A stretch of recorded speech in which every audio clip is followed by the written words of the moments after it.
Namwando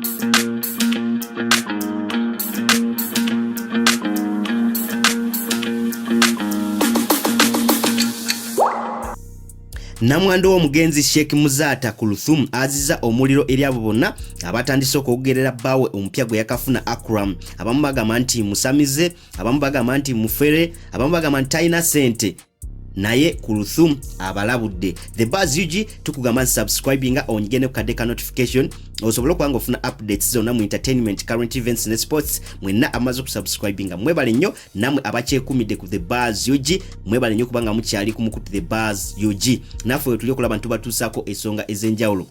Kulthum oluvannyuma lw'okuvaayo na introducinga baawe omupya Akram ono guy ali best e South Africa, bannayuganda bangi bava ne batandika okwogera ebigambo, abamu nga bagamba nti apapye okufuna okumuvinga on oluvannyuma lwa baawe Muzata okufa, abamu ne bagamba nti time, abamu ne bagamba nti omusajja gwatugamba nti engineer alina sente alimba, era nga Muzata atandika okutambula nga ziraga nti Akram byeboogera nti engineer wali eri mu ggwanga erya South Africa bya bulimba. Omusajja ono mufere, omusajja ono musamize ne sente talina. Wabula Kulthum avudde n'agamba nti abo bonna ku social media aboogera ebyo bigambo just kibaluma. Ngabo kimanyi nti Juliana yayimba nti kasito yambuka kibaluma.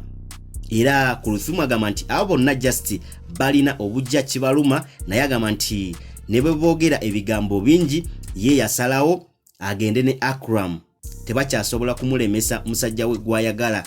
Oye Kulthum namwando w'omugenzi Sheikh Muzata ngabo kimanyi nti bannayuganda ku social media essaawa zino bamuvuga speed, bamutwalira ku speed ya waggulu, naye agamba nti naye tagenda kupowa. Era agamba nti abo bonna aboogera ebigambo ebitakwatagana tebalina byakukola, abamu kibaluma. So agamba nti ne bwe mwogera ebyo bigambo nti musamize talina sente oba mufere oba mubbi, ye tafuddeeyo, ye yasalawo agende n'oyo Akram.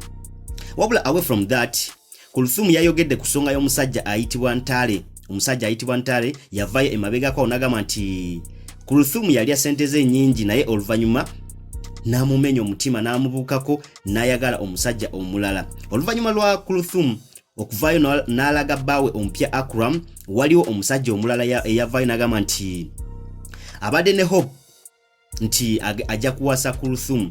Agamba nti oluvannyuma lwa bbaawa Kulthum Muzata okufa, agamba nti yabeererawo nnyo Kulthum, yamuwa sente, yamukolera ebintu bingi, naye ate Kulthum n'asalawo ayagale omusajja omulala ye amusulewo.